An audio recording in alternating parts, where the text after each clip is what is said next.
राधे राधे मेरे प्यारे भाइयों बहनों माताओं व बंधुओं, संस्कार की बातें चैनल में आपका स्वागत है।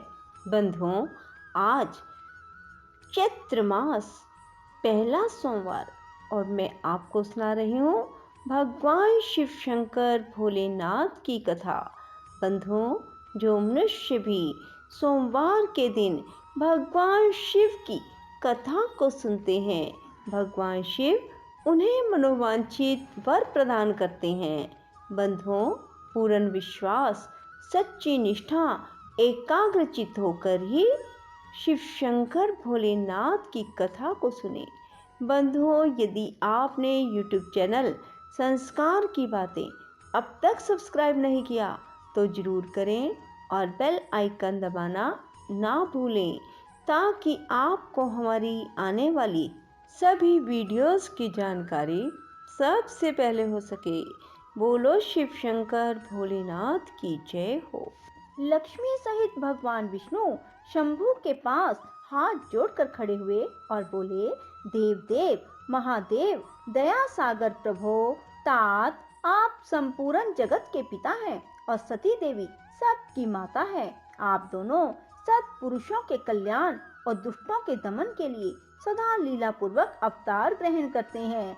यह सनातन श्रुति का कथन है। आप चिकने नील अंजन के समान शोभा वाली सती के साथ जिस प्रकार शोभा पा रहे हैं, मैं उससे उल्टे लक्ष्मी जी के साथ शोभा पा रहा हूँ। अर्थात सती नीलवर्णा तथा आप गौर वर्ण है, उससे उल्टे मैं नीलवर्ण तथा लक्ष्मी गौर वर्णा है। नारद, मैं देवी सती के पास आकर ग्रह सूत्रोक्त विधि से विस्तार पूर्वक सारा अग्नि कार्य कराने लगा। मुझ आचार्य तथा ब्राह्मणों की आज्ञा से शिवा और शिव ने बड़े हर्ष के साथ विधि पूर्वक अग्नि की परिक्रमा की। उस समय वहाँ बड़ा अद्भुत उत्सव मनाया गया। गाजे बाजे और नृत्य के साथ होने वाला वह उत्सव सबको बड़ा सुखद जान पड़ा। इसके बाद भगवान विष्णु बोले, सदाशिव, मैं आपकी आज्ञा से यहाँ शिव तत्व का वर्णन करता हूँ। समस्त देवता, दूसरे दूसरे मुनि अपने मन को एकाग्र करके इस विषय को सुने। भगवान, आप प्रधान और अप्रधान हैं। आपके अनेक भाग हैं, फिर भी आप भाग रहित हैं। ज्योतिर्मय स्वरूप वाले आप परमेश्वर के ही हम तीनों देवता अंश हैं। आप कौन, मैं कौन और ब्रह्मा कौन है? आप परमात्मा के ही ये तीन अंश हैं, जो सृष्टि, पालन और संहार करने के कारण एक दूसरे से भिन्न प्रतीत होते हैं। आप अपने स्वरूप का चिंतन कीजिए। आपने स्वयं ही लीला पूर्वक शरीर धारण किया है। आप निर्गुण ब्रह्म रूप से एक हैं। आप ही सगुण ब्रह्म हैं।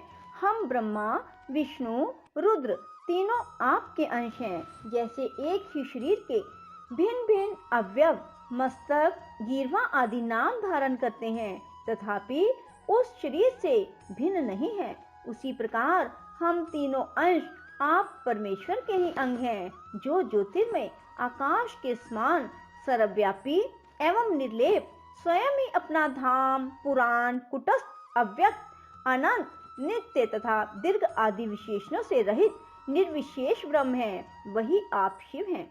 आप ही सब कुछ हैं। ब्रह्मा जी कहते हैं, मुनीश्वर, भगवान विष्णु की यह बात सुनकर महादेव जी बड़े प्रसन्न हुए।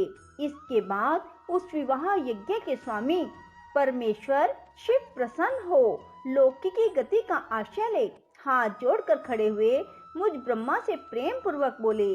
शिव ने कहा, ब्रह्मन, आपने सारा वैवाहिक कार्य अच्छी तरह संपन्न करा दिया।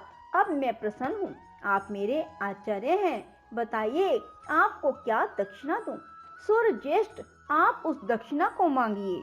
महाभाग, यदि वह अत्यंत दुर्लभ हो तो भी उसे शीघ्र कहिए। मुझे आपके लिए कुछ भी अदेय नहीं है। मुने, भगवान शंकर का यह वचन सुनकर मैं हाथ जोड़ विनीत चित्त से उन्हें बारंबार प्रणाम करके बोला, देवेश, यदि आप प्रसन्न हो और महेश्वर, यदि मैं वर पाने के योग्य हूँ तो प्रसन्नता पूर्वक जो बात कहता हूँ उसे आप पूर्ण कीजिए। महादेव, आप इसी रूप में इसी वेदी पर सदा विराजमान रहें, जिससे आपके दर्शन से मनुष्यों के पाप धुल जाएं।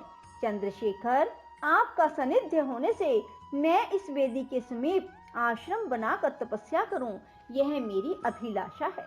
चैत्र के शुक्ल पक्ष की त्रयोदशी को पूर्व फागुनी नक्षत्र में रविवार के दिन इस भूतल पर जो मनुष्य भक्ति भाव से आपका दर्शन करे, उसके सारे पाप नष्ट हो जाएंगे, विपुल पुण्य की वृद्धि हो और समस्त रोगों का सर्वथा नाश हो। जो नारी दुर्भगा, बंध्या, कानी अथवा रूपहीना हो, वह भी आपके दर्शन मात्र से अवश्य निर्दोष हो जाए।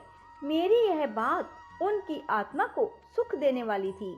इसे सुनकर भगवान शिव ने प्रसन्न चित्त से कहा, विधाता, ऐसा ही होगा। मैं तुम्हारे कहने से संपूर्ण जगत के हित के लिए अपनी पत्नी सती के साथ इस वेदी पर सुस्थिर भाव से स्थित रहूंगा। ऐसा कहकर पत्नी सहित भगवान शिव अपनी अंश रूपनी मूर्ति को प्रकट करके वेदी के मध्य भाग में विराजमान हो गए। इसके बाद स्वजनों पर स्नेह रखने वाले परमेश्वर शंकर दक्ष से विदा ले अपनी पत्नी सती के साथ कैलाश जाने को तैयार हुए। उस समय उत्तम बुद्धि वाले दक्ष ने विनय से मस्तक झुका हाथ जोड़ भगवान विषध्वज की प्रेम पूर्वक स्तुति की। फिर श्री विष्णु आदि समस्त देवताओं, मुनियों और शिव गणों ने नमस्कार पूर्वक नाना प्रकार की स्तुति करके बड़े आनंद से जय जयकार किया। इसके बाद दक्ष की आज्ञा से भगवान शिव ने प्रसन्नता पूर्वक सती को वृषभ की पीठ पर बिठाया और स्वयं भी उस पर आरूढ़ हो वे प्रभु हिमालय पर्वत की ओर चले। भगवान शंकर के समीप वृषभ पर बैठी हुई सुंदर दांत और मनोहर हास वाली सती अपने नील श्याम वर्ण के कारण चंद्रमा में नीली रेखा के समान शोभा पा रही थी। उस समय उन नव दंपति की शोभा देख श्री विष्णु आदि समस्त देवता, मरीचि आदि महर्षि, दूसरे लोग ठगे से रह गए, हिल डुल भी ना सके और दक्ष भी मोहित हो गए। इसके बाद कोई बाजे बजाने लगे, दूसरे लोग मधुर स्वर से गीत गाने लगे। कितने ही लोग प्रसन्नता पूर्वक शिव के कल्याण में उज्जवल यश का गान करते हुए उनके पीछे पीछे चले। भगवान शंकर ने बीच रास्ते से दक्ष को प्रसन्नता पूर्वक लौटा दिया और स्वयं प्रेमाकुल हो प्रमथ गणों के साथ अपने धाम को जा पहुँचे। यद्यपि भगवान शिव ने विष्णु आदि देवताओं को भी विदा कर दिया, तो भी वे बड़ी प्रसन्नता और भक्ति के साथ पुनः उनके साथ हो लिए। उन सब देवताओं, प्रमथ गणों और अपनी पत्नी सती के साथ हर्ष भरे शंभु हिमालय पर्वत से सुशोभित अपने कैलाश धाम में जा पहुँचे। वहां जाकर उन्होंने देवताओं, मुनियों, दूसरे लोगों का बहुत आदर सम्मान करके प्रसन्नता पूर्वक उन्हें विदा किया। शंभु की आज्ञा ले वे विष्णु आदि सब देवता तथा मुनि नमस्कार और स्तुति करके मुख पर प्रसन्नता की छाप लिए अपने अपने धाम को चले गए। सदाशिव चिंतन करने वाले भगवान शिव भी अत्यंत आनंदित हो हिमालय के शिखर पर रहकर अपनी पत्नी दक्ष कन्या सती के साथ विहार करने लगे।